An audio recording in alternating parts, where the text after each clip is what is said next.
Nestled in a valley lies Tegucigalpa, capital of Honduras. Drawn by the hope of work, it attracts a constant flood of people tired of trying to scratch a living from the land.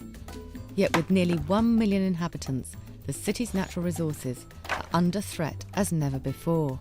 People come from the rural areas and cut firewood like they used to do in their old houses, and when they move here, they continue with that rural tradition of cooking with firewood. So that puts a tremendous amount of pressure on the forests here, and you can see they pretty much disappeared. Recognising that the demand for wood to fuel traditional stoves was on the verge of creating an environmental disaster, the Honduras Association for Development, ARDESA, approached Trees, Water and People, a not-for-profit group specialising in forestry protection. Reducing deforestation wasn't the only aim, as open cooking fires are a serious health hazard. Benjamin, ARDESA's director, visited many local homes so he could test the amount of toxic smoke in the kitchens. Este filtro lo que hace es que capta partículas. This filter captures the particles floating in the air. For example, there are tiny particles that can get into our lungs and make us ill or cause us problems. The result is revealed clearly on the filters. Women and children are inhaling toxins equivalent to smoking 2 packets of cigarettes a day. Children, from when they're born, they suffer because we cook while pregnant and we inhale the smoke. It's as if the baby had smoke, so the baby is born with respiratory problems because the smoke has caused lots of damage. Donna Huster was one of the pioneers who trialled the new fuel-efficient stove, which has been named after her. Cutting back dramatically on emissions means the kitchen is nearly smoke-free, while the Huster hot plate is ideal for tortilla production.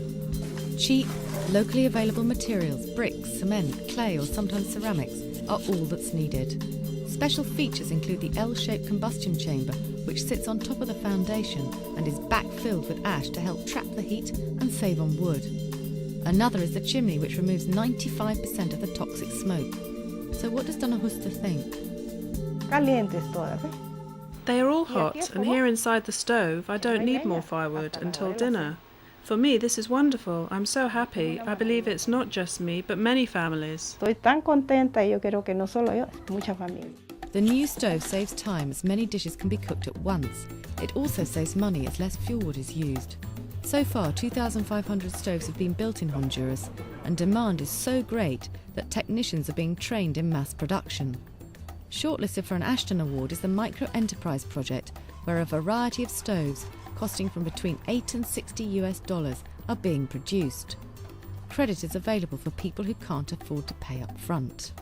We plan to use the Ashton Award, the funding, to implement a microcredit program here. Even though the stoves only cost about $60, the Husta stove, that's still too much money for people who make, $100 a week. I've noticed the improvement and felt the change, and I'm very happy with the research carried out. We thank God and the people who made the arrival of these stoves possible here in Honduras.